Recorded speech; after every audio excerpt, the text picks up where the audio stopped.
Donc, en deux mots, on a une structure composée du CSBQ, de l'Institut ici, et d'autres centres de recherche, qui ça c'est la recherche dans ce domaine-là, qui a comme objectif d'établir une plateforme de collaboration pour développer des initiatives conjointes en relation avec la biodiversité. On a à droite, là-bas complètement, un certain nombre de partenaires, ministères, CEPEC, Hydro-Québec, j'y reviendrai tout de suite, je reviendrai là-dessus dans un instant, et avec comme première étape de développer au sein de cette plateforme conjointe un outil de diagnostic qu'on appelle un référentiel. Le terme lui-même n'est pas complètement clair.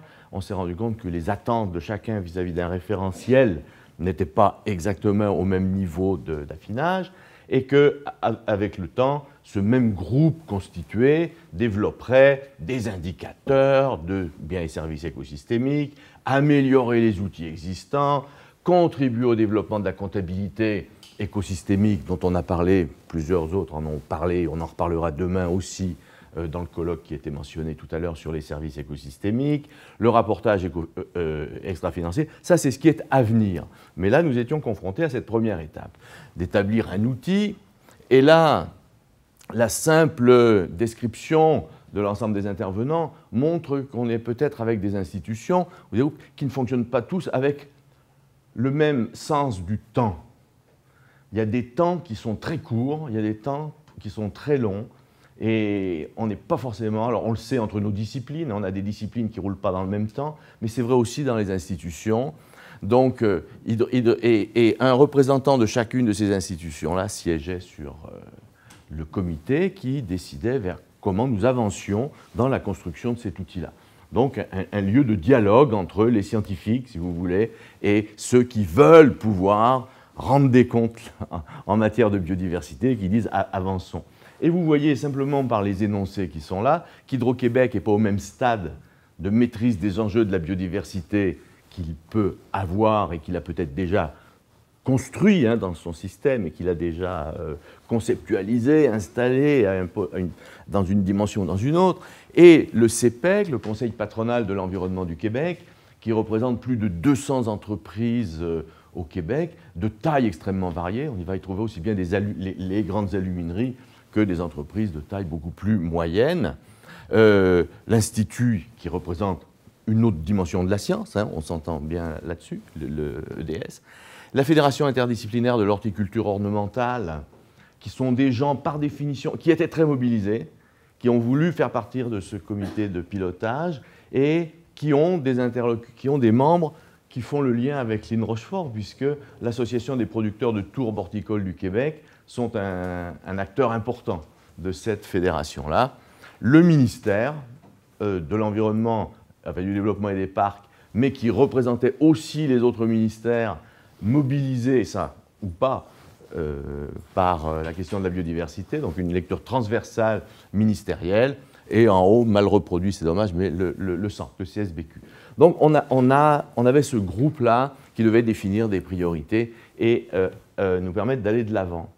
Alors bien sûr, n'importe quel projet de ce type-là commence par regarder ce qui se fait ailleurs. Quels sont les outils disponibles pour prendre en compte la biodiversité dans une entreprise ou une organisation, et faut-il développer quelque chose de nouveau, ou y a-t-il déjà du prêt-à-porter quelque part, un outil d'interface entreprise-biodiversité qu'il suffirait d'importer.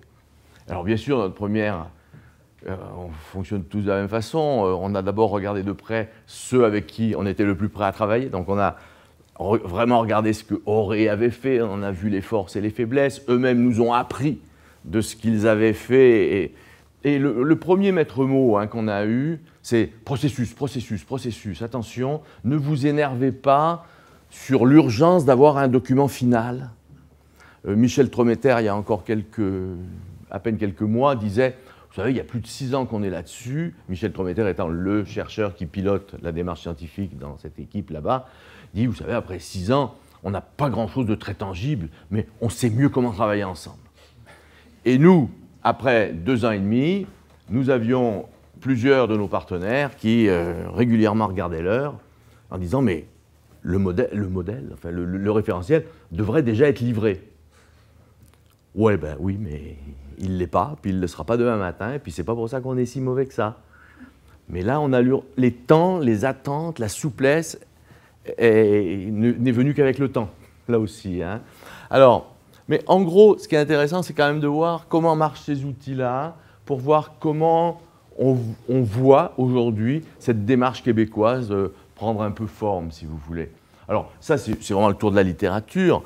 De gauche à droite, on a des outils disponibles à peu près. Hein. Alors, soit payants, soit pas payants.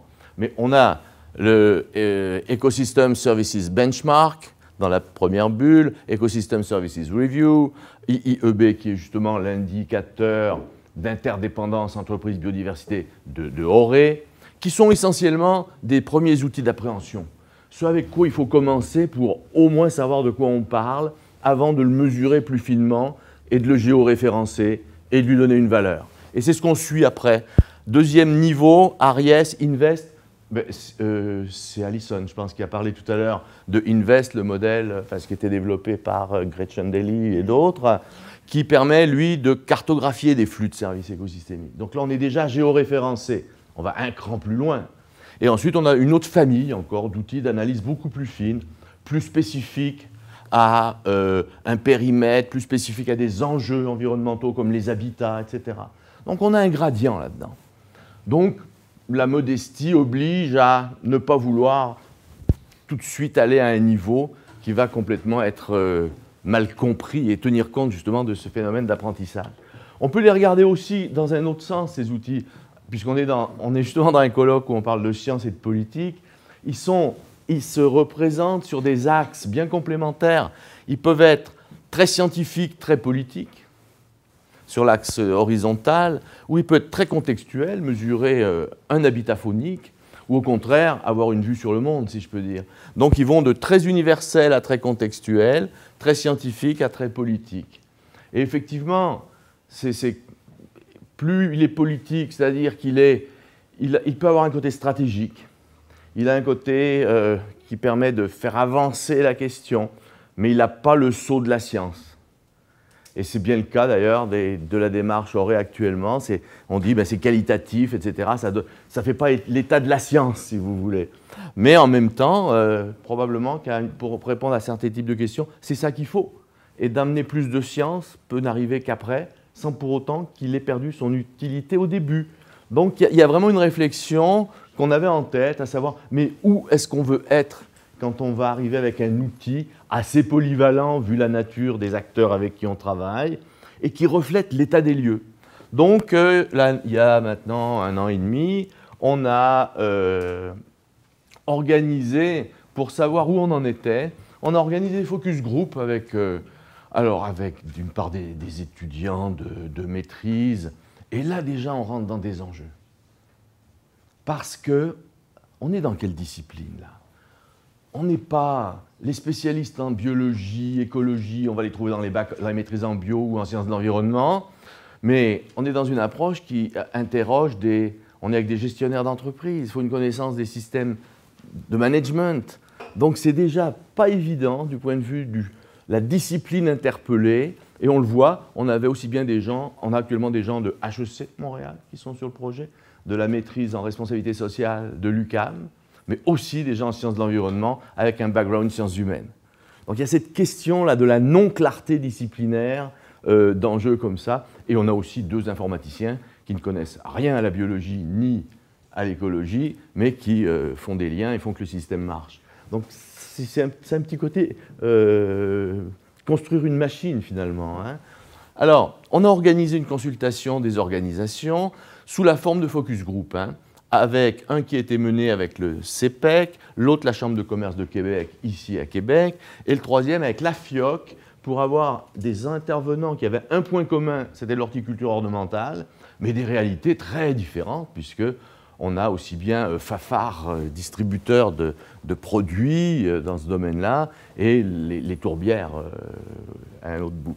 Donc voilà l'ensemble des entreprises qui ont participé à ces dialogues. Alors là, je pourrais passer bien du temps. La restitution des focus group est formidable. On a dû on a des mètres de bandes magnétiques, d'enregistrement, d'énoncés spontanés, on commençait comme ça, des énoncés spontanés sur ce qu'était pour les gens la biodiversité et les services écosystémiques, avant d'avancer sur la place que ça avait ou pas dans l'entreprise. Alors, ça serait, comme je dis, une conférence en soi, mais parmi les choses les plus clés, je dirais, avant tout, biodiversité, ça interpelle tout de suite impact. La biodiversité, c'est une des catégories dans une étude d'impact environnemental si je fais un projet. Donc il y a un élément de crainte, hein. Donc c'est impact et non pas dépendance à. C'est la grille dominante, hein, vraiment. C'est aussi très rapidement la diversité du vivant, là les gens sont complètement à côté, et c'est bien sûr très différent selon qui est la personne dans l'entreprise avec qui vous êtes en train de discuter, c'est normal que ça soit hétérogène. Mais cette notion que c'est difficile à mesurer, intangible et qu'on s'en sent loin, est vraie même dans des entreprises de taille où on aurait pu penser qu'ils s'étaient mieux posé la question. Alors ensuite, c'est encore pire avec la notion de biens et services écologiques ou écosystémiques. La compréhension qu'il y en a est extrêmement minimale.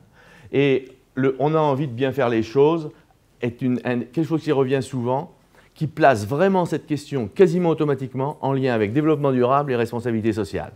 C'est par là que ça vient prendre sa place quand ce n'est pas par l'impact. Résultat des focus group, bon, ça nous a permis à aider à comprendre, au niveau de l'outil, il faut que ça aide à comprendre la biodiversité, que ça permette d'identifier là où on peut agir, aider les dirigeants pour aller vers une prise de décision et mieux communiquer surtout, parce que là encore, on se rendait compte que ça ne marchait pas. Et sur la démarche, accompagnement est nécessaire, alors que la demande initiale était un outil d'autodiagnostic. Et là, personne ne se sent à l'aise d'aller de l'avant sans un accompagnement dans la nature duquel on est en train de réfléchir. Diagnostic des interdépendances, ben voilà où on le situerait, beaucoup plus contextuel qu'universel, bien évidemment, mais déjà avec un pas de plus dans une reconnaissance scientifique pour permettre à moyen terme de le faire évoluer vers quelque chose d'alimenter par des variables plus reconnues par nos collègues biologistes et écologistes, si vous voulez, sans avoir à repartir à zéro. Ça, c'était une leçon du dialogue avec les amis de Doré, en France, qui disaient, nous, l'outil est arrivé à son terme, on doit repartir à zéro, et donc le mécanisme d'apprentissage n'est pas le même que si vous affinez la machine. Alors, enjeu, raisonner en termes d'interdépendance, dépendance et impact, et non pas, il faut d'emblée emmener les deux dimensions, ne pas jouer qu'avec une, et il faut d'abord bien comprendre les relations qu'on a pour guider ensuite des prises de décision qui soient stratégiques, identifier avec ça les risques et opportunités, et assister les organisations dans leur communication.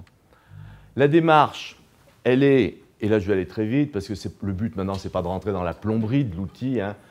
Faut commencer par un objectif et la portée du diagnostic qu'on veut faire. On peut le faire à bien des niveaux dans une entreprise, hein. Ça peut être sur un site, par exemple, et se limiter à la périphérie du site. Ça peut être tout au long de la chaîne d'approvisionnement, et là c'est encore un autre enjeu. Et il est fondamental de bien le baliser, et de là définir le système.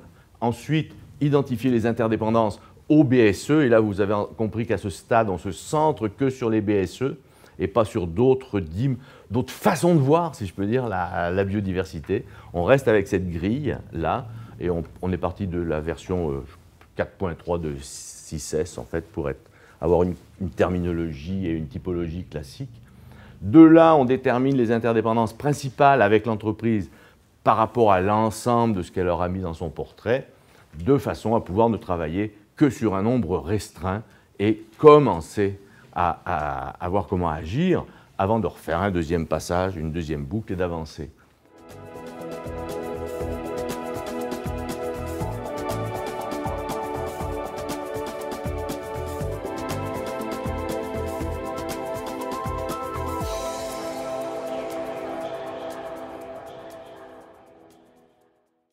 On est aujourd'hui dans un monde dans lequel tout, et nous tous, sommes géotraçables, géolocalisables, et où une grande quantité de personnes s'adonnent à ce genre de choses. Hein. On peut parler de l'effet Google, etc.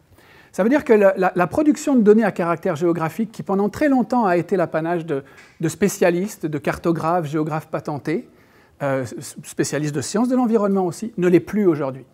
On peut être d'accord, on peut le regretter, mais c'est un fait. On est dans le domaine et dans le contexte du Web 2.0, du GeoWeb 2.0, on entend parler aussi de Web géosocial ou de Web social. Ça veut dire quoi? Ça veut dire un peu ce que j'évoquais précédemment, ça veut dire qu'on est face à des processus qui font beaucoup appel à l'externalisation ouverte, hein, en bon français le crowdsourcing. C'est-à-dire qu'un ensemble d'entreprises aujourd'hui, que ce soit des spécialistes de production de données géographiques, cartographiques ou de données plus thématiques, y compris sur l'environnement, font appel à l'externe, font appel à leurs utilisateurs, par exemple, pour mettre à jour un ensemble de données, parce qu'on se rend compte que ça devient de plus en plus lourd d'être en capacité de maintenir des données à jour régulièrement. Et rapidement, compte tenu des moyens technologiques dont on dispose aujourd'hui, de la démocratisation d'un certain nombre d'outils, de cet effet Google que j'évoquais au préalable, on se rend compte que ces entreprises, ces organisations font appel à leurs usagers, et on parle beaucoup d'ailleurs d'usagers producteurs, on entend parler de producer. Hein, donc il y a comme une frontière plutôt traditionnelle entre producteurs et utilisateurs qui est en train de s'effacer et au profit d'un genre de continuum dans lequel les uns et les autres sont tour à tour producteurs et utilisateurs.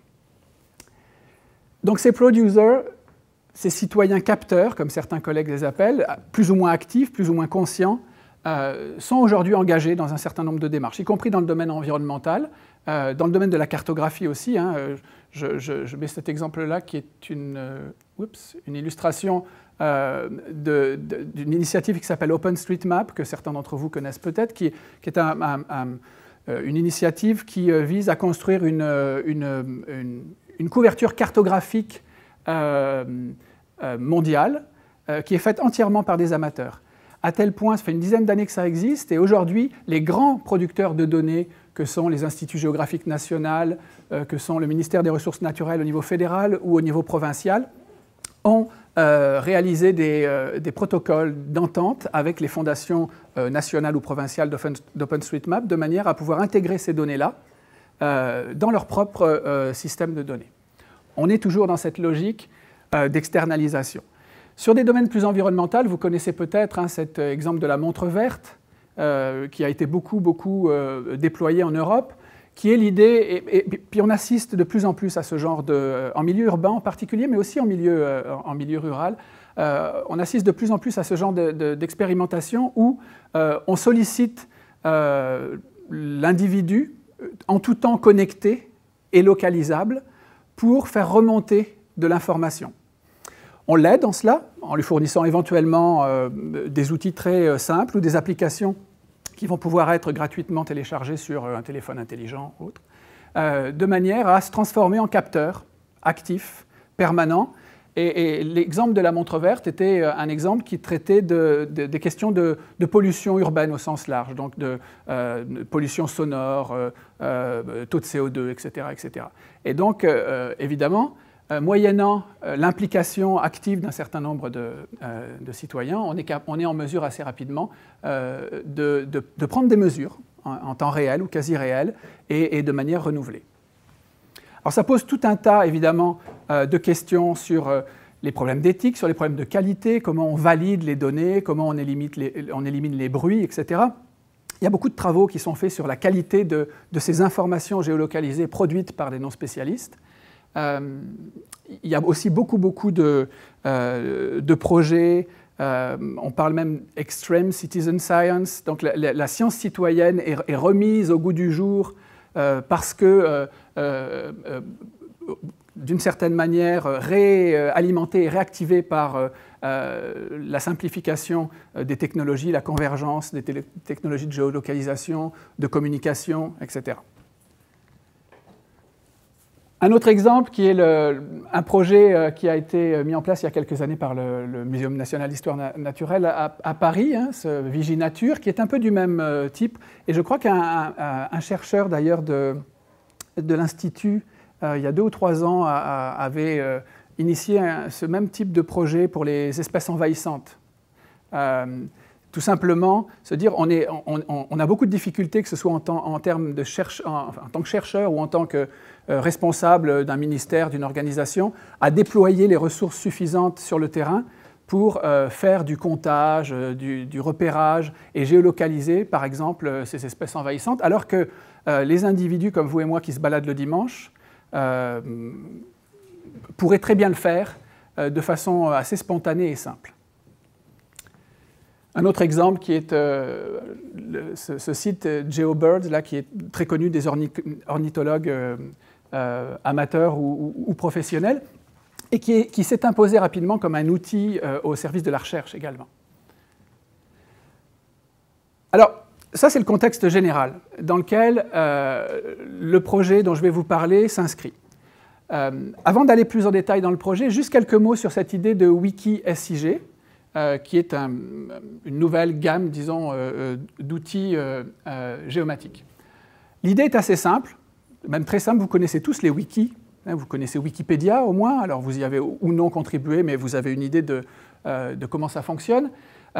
Donc le Wikisig, c'est un genre de Wikipédia cartographique. C'est ça l'idée de cet outil-là.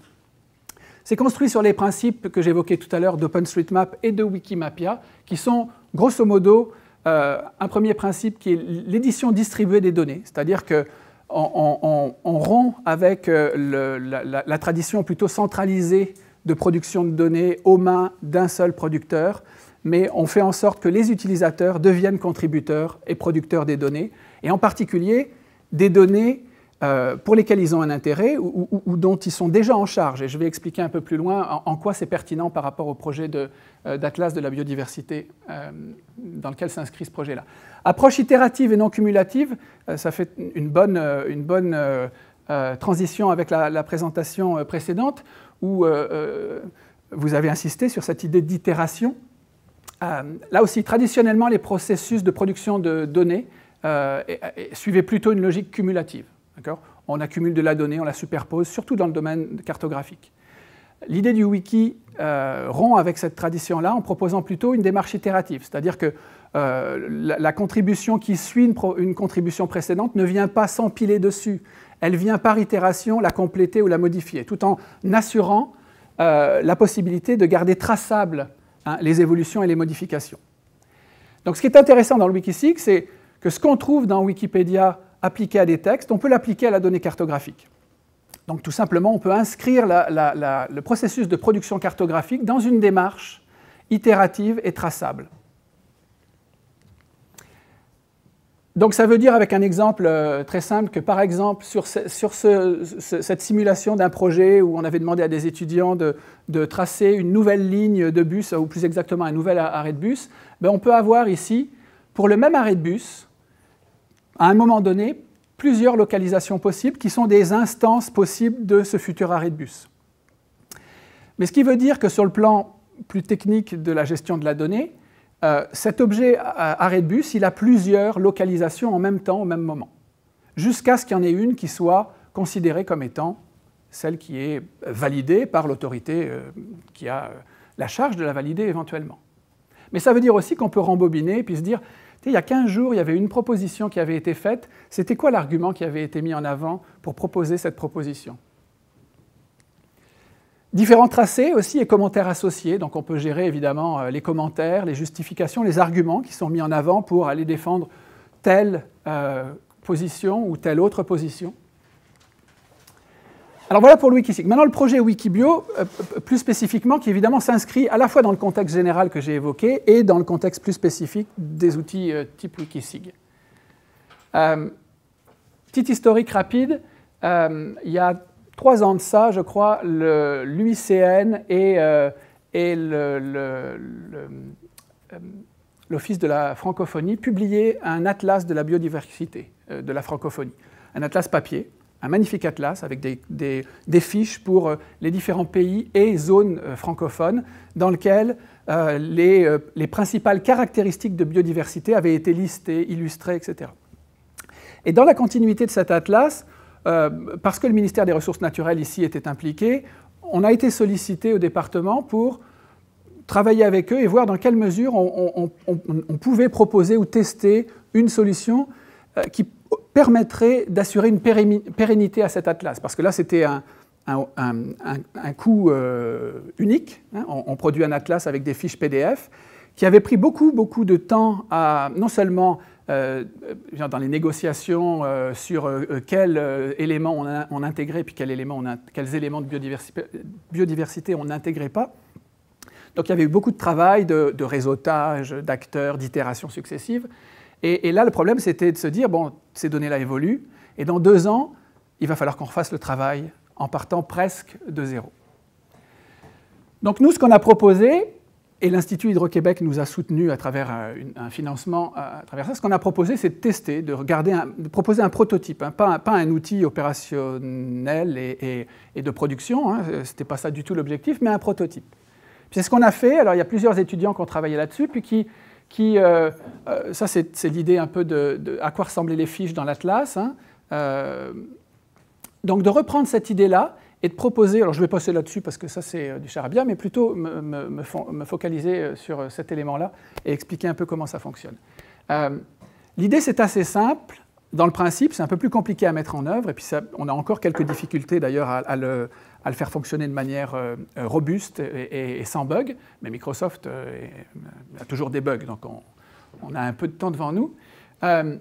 C'est l'idée d'une interface cartographique basée sur le principe des wikis, l'idée d'un wiki, d'ailleurs qui s'appuie sur la solution MediaWiki, qui est celle sur laquelle s'appuie, et on l'a fait volontairement, Wikipédia, de manière à ce qu'on soit dans un environnement qui soit le plus proche possible de ce que les gens pourraient connaître déjà. Et on a rajouté cet élément-là, qui est une ligne de temps navigable. Alors je vais vous expliquer un peu pourquoi et comment ça fonctionne. Tout simplement, l'idée principale, c'est que ces 3 composantes-là sont synchronisées et connectées tout le temps. Ça veut dire que si on crée un objet ici, une réserve, la fiche dans le wiki textuel va être créée immédiatement. On a créé un modèle type. Je suis désolé, j'aurais voulu vous faire une démo en ligne, mais on a des problèmes avec nos serveurs, et on en a depuis le début de la semaine d'ailleurs, tel point que mon cours de SIG a connu quelques difficultés là, cette session. Donc je ne peux pas vous faire de démo en ligne, mais vous pourrez toujours aller voir. L'outil est en ligne, on peut naviguer dessus un peu. Donc à chaque fois qu'on crée un objet, donc une fiche est créée dans le wiki textuel, selon un modèle que nous, on a construit en collant au plus près des fiches qui étaient disponibles dans l'Atlas papier, par hypothèse. Et donc ce wiki-là, évidemment, est un wiki qui fonctionne comme Wikipédia. Ça veut dire que des contributeurs peuvent venir, modifier des données, mettre à jour des valeurs d'indicateurs, etc., etc. Alors on peut gérer évidemment les accès et on peut gérer les droits d'écriture, etc., en fonction des acteurs ou des partenaires du projet, ça c'est bien évident. La même chose côté cartographique, c'est-à-dire qu'on peut rajouter une zone, la supprimer si elle a été supprimée, en modifier la géométrie si pour une raison ou pour une autre, comme ce qui était évoqué par ma collègue précédemment, par exemple, un parc s'adjoint, enfin, par le rachat successif, élargit son emprise géographique, donc on va pouvoir le faire, tout en gardant des traces de ce qui existait quelques années avant, par exemple, ne serait-ce que pour des questions de statistiques ou de comparaison temporelle, ça peut être intéressant. Et on a pensé à cette idée de ligne temporelle tout simplement parce qu'on peut, avec un espèce de glissoir, déplacer la ligne et donc en même temps faire en sorte que l'affichage cartographique sur des types de données choisis soit modifié aussi. C'est-à-dire que à quoi ça ressemblait en 2012, en novembre, voilà, et puis commencer aujourd'hui en décembre 2013 par exemple. Donc juste en glissant sur la ligne. Donc tout ça est synchronisé. Si jamais on modifie des éléments qui sont ici et qui auraient un impact sur des attributs directs des objets cartographiques, bah évidemment c'est mis à jour là aussi et réciproquement. Donc voilà grosso modo le principe de fonctionnement. Tout ne fonctionne pas parfaitement encore, mais l'intérêt que je vois à cet outil-là, c'est, et je vais conclure là-dessus, c'est d'abord cette idée d'externalisation de la mise à jour, et puis, bon, c'est peut-être un parallèle très grossier, mais d'appliquer une sorte de principe de subsidiarité dans la production des données, c'est-à-dire de rendre responsable de la mise à jour et de la production des données ceux qui en ont la charge. Et dans le contexte de l'Atlas, c'était un élément important parce que ce n'est pas une organisation qui était détentrice de toutes les données.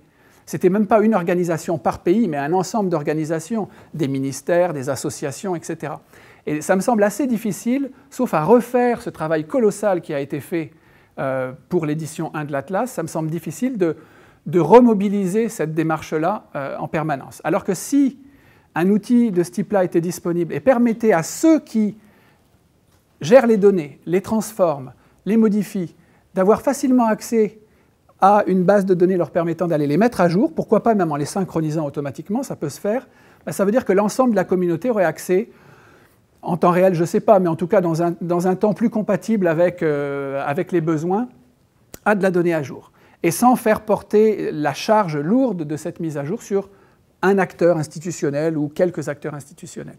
Donc c'est, grosso modo, on rend responsable de la mise à jour ceux qui ont la responsabilité de la production des données, ce qui est plutôt une bonne chose. Donc on n'est pas forcément dans l'intégration des amateurs et des citoyens de base, mais bien des acteurs qui ont une légitimité à le faire.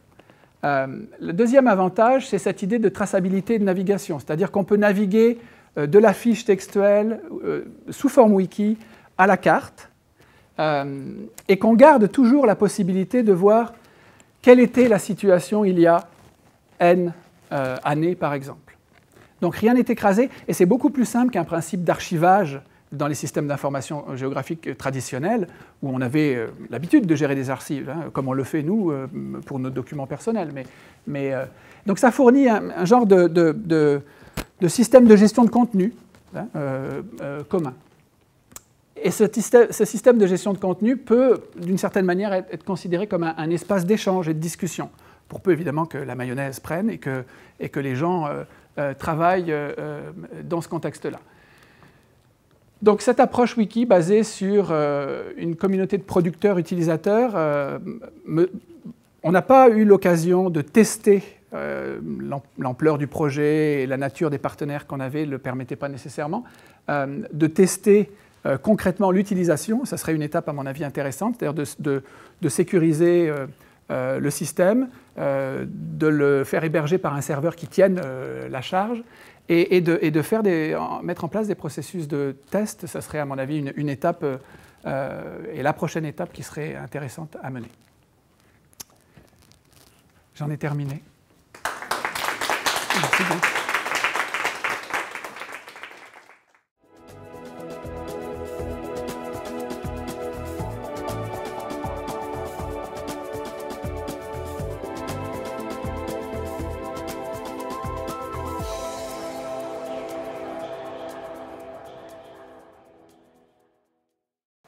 Alors, pour moi, on a changé d'air concernant les questions de biodiversité.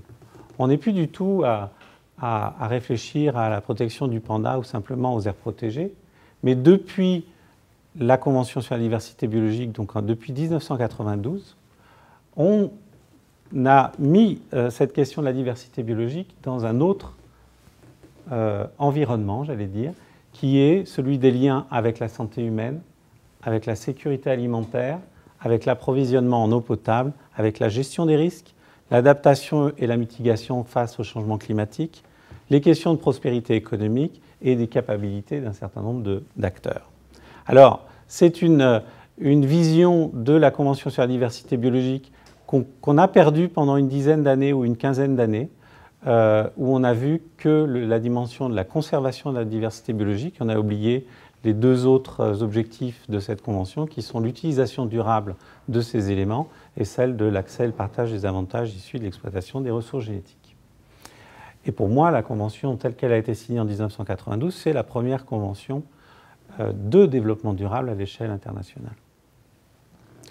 Alors, ça veut dire quoi? Ça veut dire qu'il faut réussir à intégrer ces dimensions avec des stratégies de lutte contre la pauvreté, des politiques sectorielles, on l'a vu là sur les tourbières ou sur d'autres aspects, les questions d'aménagement du territoire, les régulations fiscales. J'étais content de comprendre que la réflexion sur les régulations fiscales et le basculement des fiscalités était à l'ordre du jour en France. Les systèmes de comptabilité, et notamment les systèmes d'intégration des services écosystémiques à l'intérieur des comptabilités nationales et des rapports des entreprises, les questions de coopération et de gouvernance. Donc ça fait beaucoup. Alors, je vais essayer simplement très rapidement, en utilisant une petite diapositive envoyée par le père Jacques Weber, sur la différence entre le développement et le développement durable. C'est une façon simple d'illustrer les choses. Le développement, c'est réfléchir comment on va passer de ici et maintenant à ici et demain, ou éventuellement ailleurs. Et avec le développement durable, on est obligé de prendre en compte aussi une dimension intergénérationnelle, et on est obligé de se demander comment on peut imaginer un développement pour les générations qui vont nous suivre. Donc c'est une dimension qui est assez difficile. À ma connaissance, il n'y a pas encore de droit des générations futures au niveau international.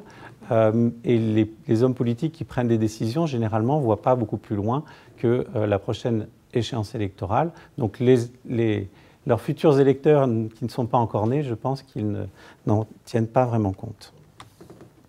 Alors, tout à l'heure, j'étais surpris de voir dans la présentation de notre ami Marc Ufti cette vision concentrique où au centre, on avait la sphère économique, autour la sphère humaine et la biosphère à l'extérieur. Je n'ai pas l'impression qu'il avait découvert ça hier. Bon, moi je me souviens d'avoir eu un cours sur l'économique et le vivant d'un certain René Passé en 1982. Donc ça fait un certain temps qu'on a cette vision, mais effectivement elle a été remplacée par une vision avec ces 3 piliers du développement durable, du développement soutenable plutôt, où on avait l'impression que ces 3 piliers pouvaient se compenser l'un l'autre, c'est-à-dire si on diminuait le volet, un des volets, on pouvait éventuellement le compenser par l'autre. Bon, c'était une vision très, très, très économique et Marc Ufti dirait très néolibérale, effectivement, c'était exactement cette pensée dominante. Alors, une des propositions, c'est de se rappeler que les écosystèmes sont le support de l'économie et de la société, avec un graphisme qui nécessitera sûrement d'être amélioré, mais de se dire que, effectivement, les choses ne sont pas aussi simples qu'un pilier, qu'un triangle avec trois côtés qui sont non pas interdépendants, mais qui sont interchangeables. Alors, une des possibilités, c'est d'essayer donc de passer, de communiquer par un langage commun. Donc ça, c'est une illustration qui a été faite par un des spécialistes de l'économie de la biodiversité en France, qui disait, bon, ok, c'est peut-être effectivement une mission impossible, mais on va commencer à essayer de faire ce lien entre l'évaluation de la biodiversité et ce que ça peut apporter en termes de développement. Alors, je vais passer sur un autre aspect pour lequel je n'ai pas trouvé de jolis dessins, donc, parce que je n'en avais pas en stock, j'allais dire. C'était tout le côté qui permet à la recherche et aux universitaires de tenir compte d'un certain nombre d'aspects. On a parlé de l'aspect de la communication, de l'échange, du dialogue avec les différents partenaires, celui d'un certain nombre de responsabilités, le fait de devoir rendre compte aux personnes avec lesquelles on a travaillé sur le terrain, le fait de passer à des approches plus pluridisciplinaires. Tout ça, ça peut passer par des obligations liées à des types d'appels d'offres, des appels à recherche qui obligent les groupes de chercheurs à faire ça. Donc on peut avoir la volonté de le faire individuellement, mais si le contexte, les incitations obligent à faire ça, c'est quand même beaucoup plus facile. Et puis ça met un petit peu tout le monde sur la même grille de départ, et on peut être sûr que chacun va jouer le jeu. Parce que la recherche, c'est aussi de la compétition. C'est la compétition pour l'argent, c'est la compétition pour certaines thématiques qui se vendent plus. C'est la compétition pour la publication, et c'est la compétition pour accueillir des chercheurs, c'est la compétition pour accueillir des nouveaux doctorants. Donc on n'est pas dans un, c'est pas les bisounours quoi. C'est vraiment, c'est une pseudo-guerre et faut vraiment que tout le monde joue le jeu. Et donc quelquefois les questions de fond, c'est-à-dire les questions de l'objet, de la biodiversité ou du développement durable, ils passent à l'as et on essaye plutôt de faire avancer sa propre carrière ou avancer son groupe de recherche sur ces thématiques. Alors, une des difficultés, c'est justement d'essayer au-delà de ces évaluations, bon, on a critiqué les économistes et cette illustration, je la trouve assez sympathique. Est-ce qu'une des idées, c'est pas, contrairement au texte qui avait été, qui est au début de cette présentation, c'est pas forcément de réconcilier les choses, mais c'est peut-être de procéder à un basculement, notamment un basculement d'une économie qui est basée sur la destruction des écosystèmes, destruction créative, si on se réfère aux théories notamment de thermodynamique, à une économie qui serait basée sur une conservation, une amélioration du capital naturel.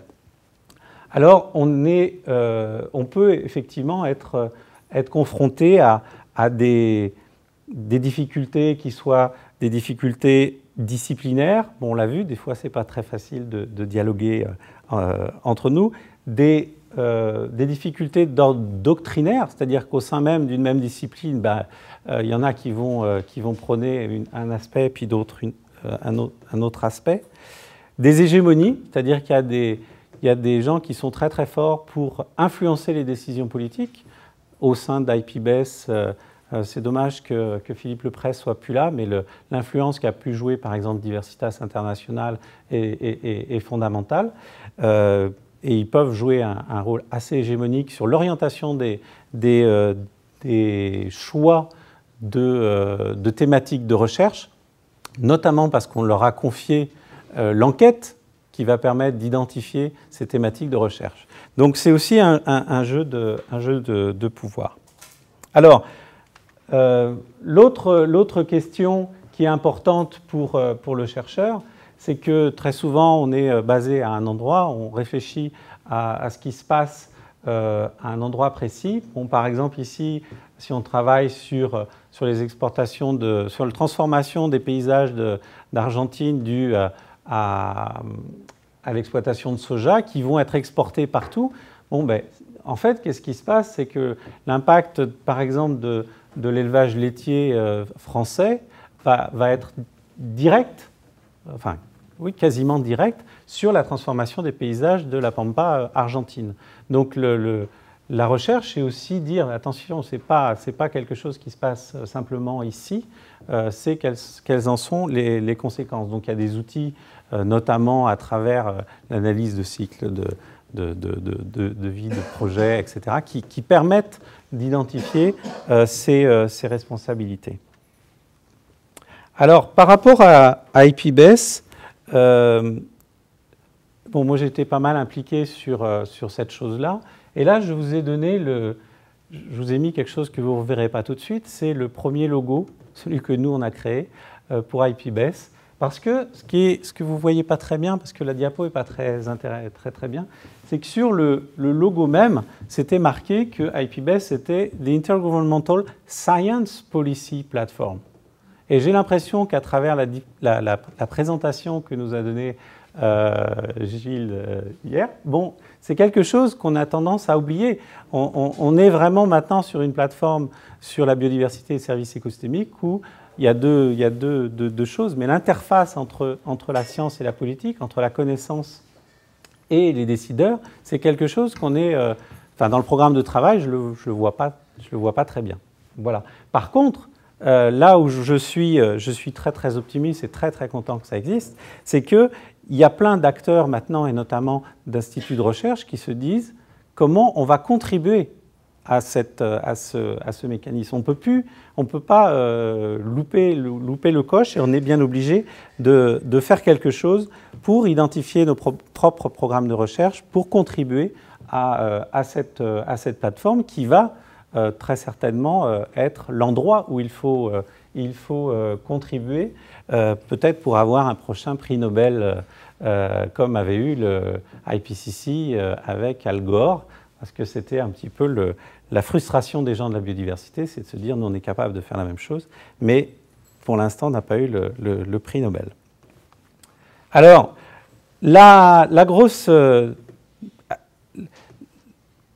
Excusez-moi, je voulais juste redire une chose avant de passer à l'autre diapo, c'est qu'aussi par rapport aux défis qui arrivent, les défis mondiaux concernant la biodiversité et le développement, c'est des choses qui touchent à des nouvelles choses. C'est un peu ce que Gilles a aussi ouvert hier. C'est-à-dire que dans 30 ans, on sera passé de 50 à 70 à 80% de la population mondiale qui vivra dans des villes. En Afrique notamment, ça va être le cas. Et en plus, les gens vont être dans des bidonvilles, c'est-à-dire 90% de l'urbanisation va se faire de façon incontrôlée, avec toutes les conséquences que ça peut avoir en termes d'accès à l'eau, d'accès aux médicaments, etc. etc. Donc c'est des défis qui sont très très importants.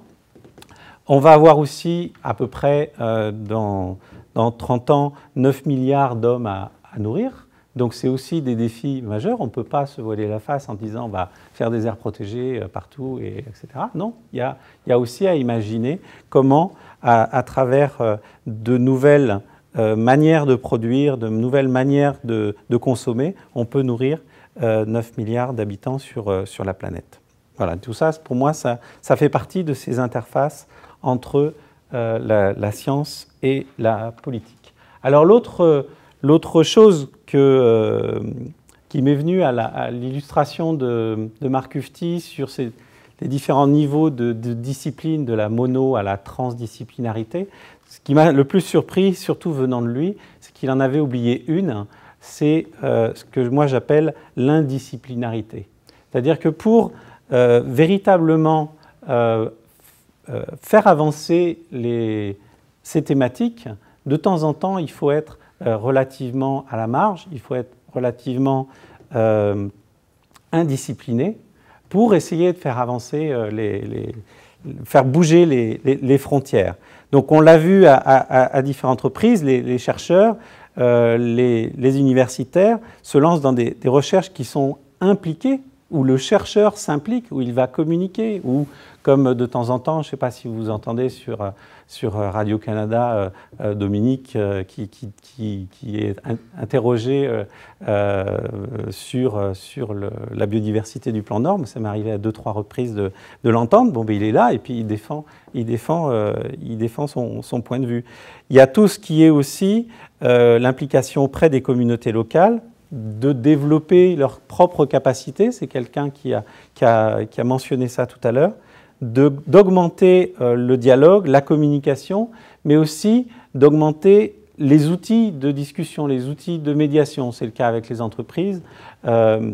C'est quelque chose que les chercheurs maintenant ont bien compris, c'est qu'il ne suffit pas de sortir un article dans Nature, dans Science ou dans n'importe quelle revue pour que, ça soit lu, que ça soit compris, et puis que ça soit vraiment diffusé. Parce que je ne sais pas si vous connaissez le nombre de citations de certains articles dans Nature, mais c'est proche de 0 quand même. Donc ce n'est pas du tout un gage de réussite. Voilà. Et donc les chercheurs maintenant réfléchissent aussi à développer ces outils de communication avec les partenaires et à les impliquer dans un certain nombre de discussions et pas simplement de fournisseurs de données. Alors l'autre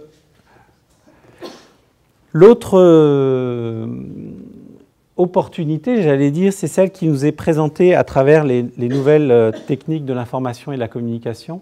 Je pense qu'effectivement, c'est quelque chose qui est très, très important. Là où il faut faire attention à cet aspect-là, c'est que tous tous les universitaires dans le monde ou toutes les personnes dans le monde n'ont pas forcément un téléphone intelligent. Le smartphone, la connexion, c'est quelque chose qui est encore assez réservé, j'allais dire, à certaines parties du monde. Et par contre, il existe des nouvelles technologies très très performantes qui permettent, à partir de vulgaires téléphones de base, de faire des transferts de données, de mettre en place des réseaux d'alerte. J'étais il y a 15 jours au Sénégal et ils sont en train alors ça existe dans le domaine de la médecine, sur l'identification de l'apparition de maladies, par exemple, où les gens envoient par SMS, donc c'est tout ce qui s'appelle les SMS data. Ils envoient simplement un SMS avec un vulgaire téléphone. En plus, ça coûte généralement rien, les SMS. Ils envoient ça à un téléphone intelligent ou à un serveur qui lui transmet tout de suite dans une base de données l'information. Et donc là, on peut imaginer des réseaux d'alerte, on peut imaginer énormément de choses liées à ces nouvelles technologies de l'information qui permettent effectivement l'implication des citoyens, pas simplement sur les papillons ou les oiseaux, rien contre les papillons, au contraire, mais aussi sur des questions d'urgence, d'alerte, d'espèces exotiques envahissantes, de mortalité particulière à un endroit, de pollution. Donc on peut imaginer de développer énormément ce type d'interface, d'outils, mais qui permettent, au-delà de simplement donner de l'information, de favoriser les interactions entre les acteurs et de plus se sentir impliqués dans cette question de la gestion de la biodiversité et du développement durable. Alors, la grosse difficulté, j'allais dire, pour tous les chercheurs qui veulent se lancer dans cette aventure, c'est un petit peu à l'illustration de ce pont, c'est-à-dire, voilà, on doit passer par là, on ne sait pas très bien où ça mène, on ne sait pas très bien si ça va être stable, on risque d'avoir le vertige, on s'aventure dans quelque chose d'un peu nouveau, et on espère qu'on aura une belle vue arriver au bout et que ça va bien se passer.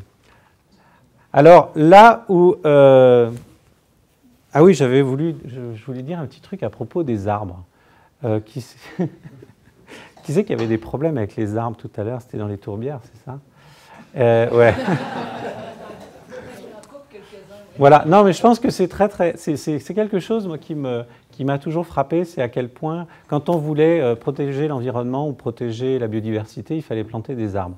Moi, je viens d'un petit village au nord de Montpellier, où pendant des années, on a demandé aux écoliers, pour les sensibiliser à l'environnement, de planter des arbres dans la seule zone humide du coin. Et effectivement, alors non seulement ça a relativement détruit la zone humide, pas complètement heureusement, mais en plus ça n'a aucune efficacité, c'est-à-dire qu'au bout de 10 ans, les arbres ils sont à peu près comme ça, et effectivement ça a servi à rien. Donc, et puis pareil, quand les grandes théories, c'est ça, plantons des arbres et puis tout va aller mieux. Bon, je pense qu'il y a d'autres choses à planter que les arbres, et ça fait partie aussi, à mon avis, de ce qu'il faut réussir à faire passer. Il y a plein d'autres choses à faire que ça. Voilà, ça c'était la petite digression. L'autre chose sur laquelle je voulais attirer votre attention, c'est ce sur quoi moi je travaille actuellement, c'est-à-dire les futures négociations sur les objectifs du développement durable, donc on est en plein dedans, et de la renégociation de l'agenda des Nations Unies sur les objectifs du millénaire pour le développement, ce qu'on appelle l'agenda du développement post-2015. C'est-à-dire qu'en 2015, on va... donc ça, c'est des décisions qui ont été prises à Rio+20. On va renégocier ces objectifs et on va essayer de faire en sorte qu'il y ait aussi des objectifs de développement durable et puis pourquoi pas que les deux convergent. On n'en est pas là. Les pays, notamment les pays du G77 plus la Chine, essayent de vraiment séparer d'un côté le développement et de l'autre côté le développement durable. Donc on va voir jusqu'où on arrivera. Là où c'est intéressant, c'est que pour une fois, le système des Nations Unies a dit on va faire du participatif. Voilà. Donc ils ont ouvert toute une série de discussions en ligne. Bon, ils démarrent, hein, ce n'est pas encore des pros du participatif, c'est-à-dire qu'en gros, ils ont informé personne qu'ils allaient le faire, et ils l'ont mis en ligne, et ils ont dit dans 15 jours, c'est terminé. Bon, je caricature, mais pas tant que ça. Donc, si vous allez sur Et ça, c'est ouvert à tous les citoyens. Et j'allais dire, c'est bien plus important que des citoyens, des chercheurs, des industriels, n'importe qui. La société civile s'exprime que si c'est des gens qui travaillent aux Nations Unies. Ça aura beaucoup plus de portée. Et donc, si vous faites theworldwewant.org, vous allez tomber sur une série de discussions thématiques qui sont quasiment toutes... il y a déjà eu un premier volet de discussion, donc sur les questions d'inégalité, sur les questions de santé, sur les questions de sécurité alimentaire, d'énergie, qui pourraient être les 11 futures thématiques des futurs objectifs de développement ou de développement durable. Donc ça, c'est un premier aspect où j'incite les universitaires à s'engager online pour faire part de leur point de vue.